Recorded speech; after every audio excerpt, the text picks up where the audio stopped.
All right, so now we have our picture that's out of focus. We have our picture that's in focus. We've seen that we can take focus away from our picture that's in focus in Photoshop in various ways using either a Gaussian blur or a motion blur to match doing those same things optically with our lens. But now we're going to see some of the other things we can play with in Photoshop that go beyond the scope of what you can do in a darkroom, and therefore kind of go beyond photography. So I'm not worried about making them match anymore. I'm worried about just making pure, beautiful visual art and seeing the photograph as a painting on the wall more than an image that conveys any specific content. And so the way I can do that is, always make a duplicate first. So I've made a duplicate using Command J. And we're going to explore some of the adjustments. So just like we did with our contrast and texture projects, you can play with the levels and you can adjust the levels of lights and darks. I'll optimize the contrast here. And I can take the midtones darker or lighter. Pretty happy with close to the middle. Okay.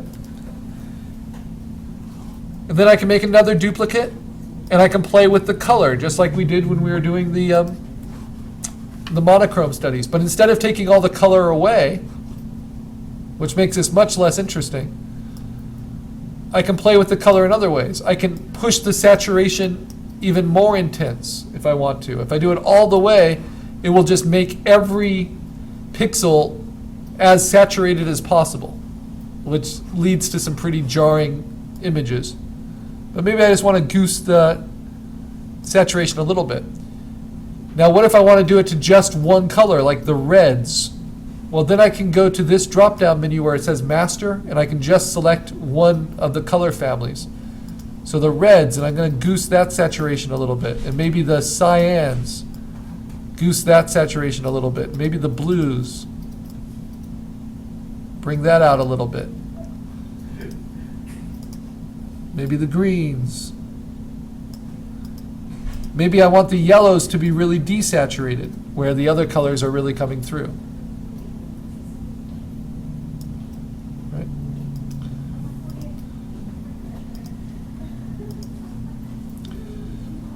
So when I'm happy with how I've played with the color, you can compare it with your original. That was my exposure, that's with levels, that's with playing with the colors.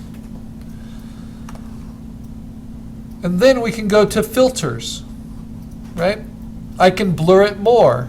I can go to Gaussian blur and I can take it down just a little bit more, because sometimes those bright colors, they leave me with a lot of graininess, especially in there. So if I use Gaussian blur a little bit, I can take the edge off of some of that. But this is still fairly photographic. This is all stuff I could conceptually do in a darkroom still with my original exposure. But now let's go beyond what you can do in the darkroom. And when we get to filters beyond blur, which just takes away focus, then we start to get into things that are very different. And to really open up all of those, it's easy to go to the filter gallery. So actually, let me make a duplicate first before I do that. And then I'm going to go to Filter, Filter Gallery. And in this preview window, I'm going to use the minus sign to make sure I can see the image clearly on my screen, so I know what I'm doing to it. And then just like a transform window, all of this preview is just temporary until I hit OK. So you can also type in a value. So I'm going to do about 20%. Or fit in view. There we go. So under artistic, you can change your photo into various media. But the problem with these, they can take a while to process, is that this is the idea of someone at Photoshop, finding the edges, making film grain, doing it with pastels, doing it with a sponge. And this is all stuff that's not really possible in a darkroom, so it takes it more into the realm of digital art. And some of my favorite ones to play with are pellet knife, which makes it look like you're shooting through textured glass.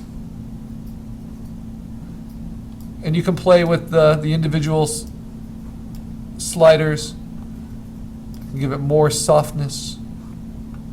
Again, they take a little while to process. You'll see the little progress bar on the bottom. But we're really making Photoshop work hard here. Try to give us options we like. One of the most unusual ones is plastic wrap. Right?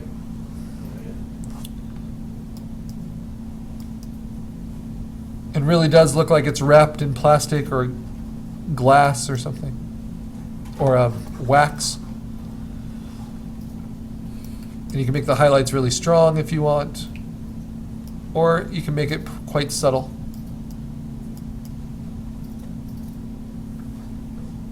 So I like that.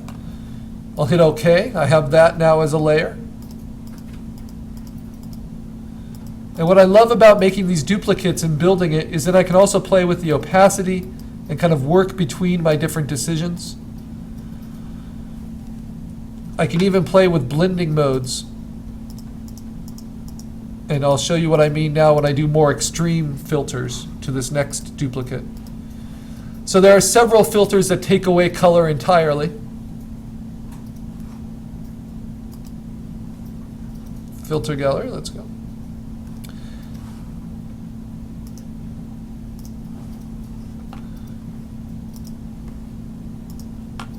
And you'll find those, I'm curious what glass does. Yeah, it's interesting. You'll find those under sketch. So it can take my color picture and turn it into a charcoal sketch.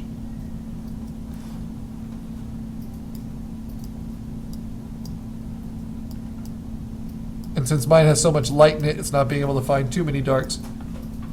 One of my favorites is this halftone pattern, which breaks it into a photographic halftone, but notice it's just one color.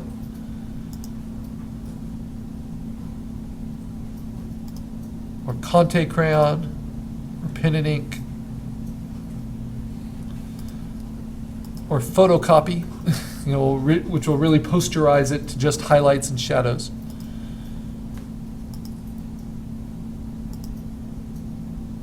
There's even ones that allow for kind of segmenting of the portions of pixels into something that looks more like stained glass, and it's called stained glass. The soft glow kind of come from it. But there's nothing in this that looks like photography, though it does look really cool.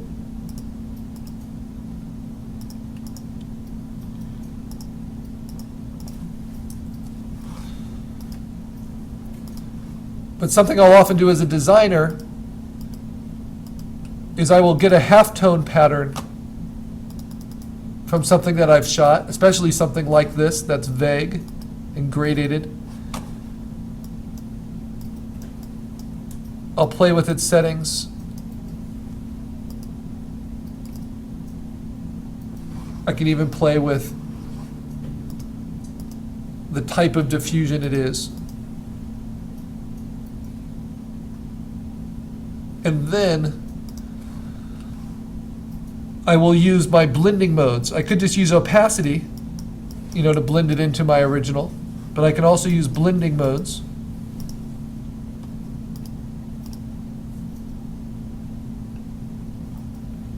Combined with opacity,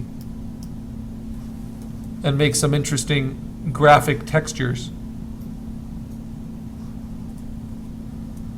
And we're making digital art now, just starting with out of focus exposures.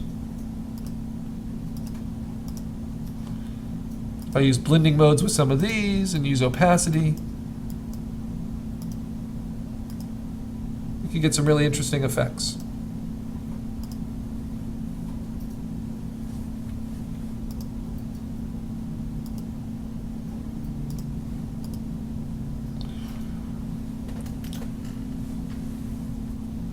Now, the only problem with filters in my eyes is that they're hard to control for your own purposes. It's more just like a playground to mess with. than something that you can really use to create a vision that you have. And so in that way, they're not an ideal art tool.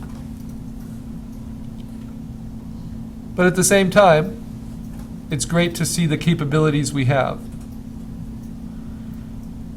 And as we move on in the course, especially with our next assignment, assignment 3, we are going to learn to use all of the darkroom tools in Photoshop, like dodge and burn, and retouching and clone stamp, in order to really improve our exposures and make them exactly what we envision and exactly what we want them to be.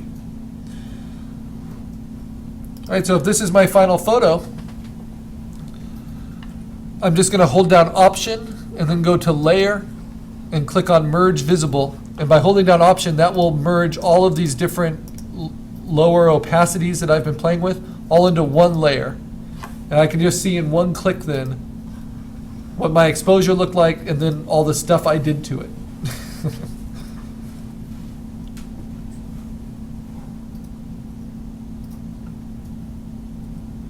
It's like a California sunset poster crossed with a honeycomb. All right. And now what we're going to do is save that. You actually don't need to flatten it or merge it in order to save it. We're just going to save it as a JPEG, but we're going to give it this name. Your name and then the number 3 as a JPEG to the desktop. I'm going to go ahead and make it a quality of 12 as long as it's not more than 5 megabytes. Then I'm going to go and turn off all my layers, go back to my original out of focus exposure, and I'm going to save that as a JPEG. Save as Carl2, or your name and 2, as a JPEG to the desktop at the highest quality, as long as it's lower than 5 megabytes. Oh, mine's slightly bigger, so I'm going to take it down a little.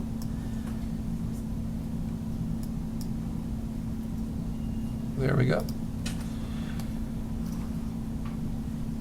And then once those are saved, you can close them. And I want to open up my in-focus exposure, and I'm going to save that as a JPEG as Carl1, your name and 1, to the desktop.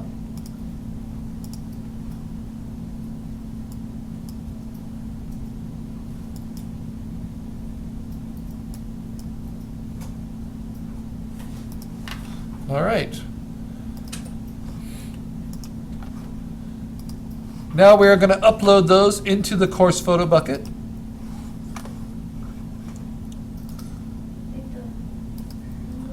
And we're going to put them into under exercises. It's the third exercise, intentional focus.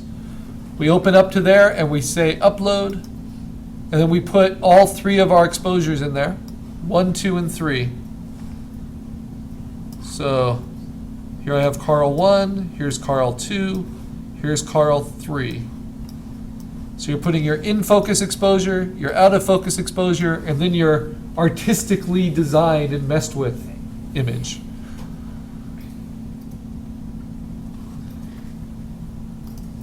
And you can title them that way as well, so that they arrange themselves in the right order.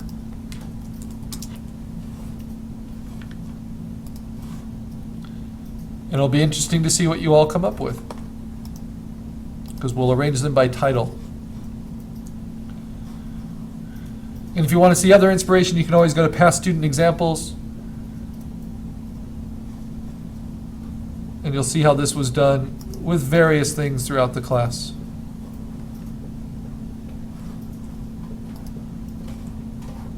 And that's all there is to it.